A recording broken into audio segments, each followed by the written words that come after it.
Di tikar sederhana berdebu sajadah, seorang santri menunduk, membaca huruf-huruf langit yang diturunkan lewat alif, ba, ta. Alunannya lirih, namun penghayatannya dalam tak terukur. Matanya sembab dan basah, bukan karena lelah, tapi karena menabungkan kehausan pada ilmu yang ia kejar dengan doa panjang. Dengan teguh, ia merajut asa dengan benang tirakat di setiap hening. Di kampung ia dilahirkan, ayahnya tekun menanam padi. Tangan kasarnya berdoa lewat lumpur dan keringat. Erat menggenggam cangkul dengan kulit yang meretak di beberapa bagian. Diamnya adalah khutbah yang tak pernah tersampaikan.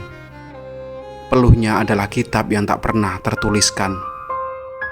Sedangkan ibunya setiap malam rutin bangun tanpa sekalipun absen, merapal 41 Fatihah yang ia kirimkan kepada pos langit. Matanya berkaca, dahinya mengerut, lalu kedua tangannya bersanding menengadah.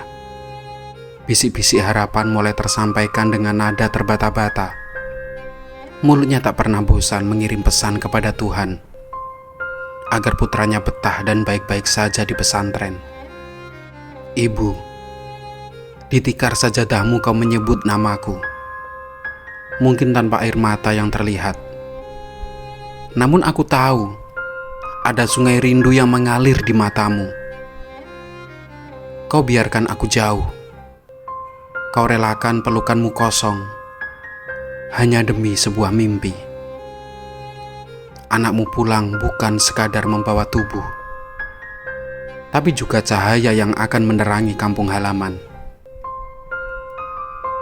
Aku sering bertanya pada diriku sendiri, mengapa jalan ini begitu panjang? Mengapa setiap malam terasa seperti 1000 malam? Namun, setiap kali aku hampir menyerah, surat-suratmu datang dengan tulisan sederhana. Nak, jangan khawatirkan kami. Belajarlah sungguh-sungguh. Karena setiap peluh ayahmu, setiap sujud ibumu, hanya untuk melihatmu pulang dengan jiwa yang bercahaya. Dan seketika air mataku tumpah. Bukan pertanda lemah, melainkan tanda betapa hati ini selalu berkelimang rindu yang tak pernah benar-benar tidur. Santri adalah pejalan sunyi yang mengubah rasa lapar menjadi kekuatan, yang menukar kantuk dengan hafalan, yang menjadikan sepi sebagai karib, yang menjadikan ridho guru sebagai labuh, dan menjadikan doa orang tua sebagai bahan bakar yang tak pernah padam. Inginku, kelak ketika aku pulang, ibu tak hanya melihat anaknya, tetapi juga doa-doanya yang terkabul. Inginku, ayah memelukku, bukan hanya sebagai darah dagingnya, tetapi sebagai buah dari sabar panjangnya. Ya Allah, aku hanyalah santri kecil, dengan rindu yang besar dan tak pernah tidur. Jika Engkau izinkan, jadikan rinduku ini sebagai ibadah. Peluklah ayah dan ibuku dalam kasih-Mu.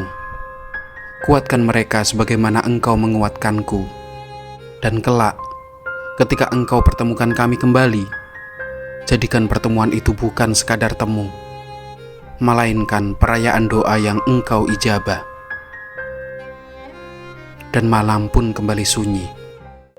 Kitab kembali kubuka. Namun kini setiap huruf adalah wajah ayah, adalah senyum ibu, adalah jalan panjang yang akan membawaku pulang, bukan hanya dengan ilmu, tetapi juga dengan cahaya. Cahaya yang lahir dari rindu yang tak pernah kantuk. Santri adalah lentera kecil yang belajar menyalakan api terang, agar kelak di tengah gelap dunia ada cahaya yang menuntun jalan pulang. Santri bukan hanya peci di kepala, bukan hanya sarung yang lusuh, Ia adalah api kecil yang belajar menyalakan obor zaman. Di tangan santri, kitab kuning bukan sekadar kertas, tapi pelita yang mengusir kegelapan, penjaga hati dan penuntun umat. Suatu hari, ketika negeri ini letih, santri akan tetap berdiri, membawa doa, ilmu, dan keberanian. Karena dari pesantren mereka belajar, berjuang tak perlu senjata. Cukuplah dengan iman yang teguh. Di pesantren ini, dinding-dinding tembok menjadi saksi bisu, dan semua hela nafas telah kuwakafkan untuk agama. Kitab-kitab kuning tersusun rapi, namun setiap huruf yang kubaca selalu menyimpan bayangan kampung halaman, tempat rinduku bersemi tanpa pernah layu. Malam di sini berbeda. Sunyi yang panjang menempel di udara. Lampu minyak redup berkelip. Angin menembus celah jendela, menyusupkan dingin ke tulang-tulangku. Namun dingin itu tak seberapa dibandingkan sepi yang menyalakan api kerinduan. Api yang tak pernah padam, bahkan saat aku berwudu atau saat aku berdoa di sepertiga malam. Aku belajar bahwa menjadi santri bukan hanya tentang kitab, bukan hanya menghafal bait demi bait Nadhum Alfiyah. Menjadi santri adalah belajar menahan luka batin, belajar mengubah rindu menjadi sabar, dan belajar mengikat kerinduan dengan doa yang sangat panjang.